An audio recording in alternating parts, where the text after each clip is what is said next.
midst of my good friend Amina Muhammad, who's been a tremendous leader, and to hear the Prime Minister of Pakistan talk about cricket. Well, where I've come from, cricket is what you put on a fishing line. We don't even understand cricket. I grew up playing baseball in the United States. And when I was a young person, too, I made the decision to enter into politics, thinking that young people must be a part of changing the world. Of course, that was quite a long time ago. But what I found out in politics, in government,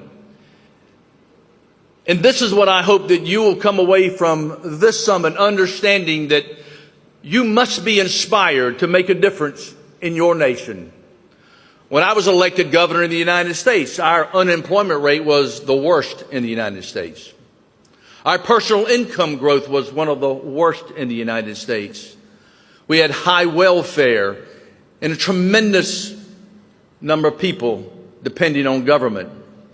But we put together a vision and a team, laying aside our political and party differences, with an execution that would take place, not worrying about who gets credit, but how do we help the people that need it most.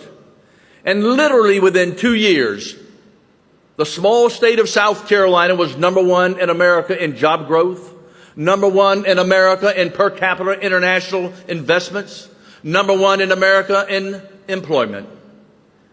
It was all about teamwork, a dream that came true because of a vision being executed by men and women who had a common goal.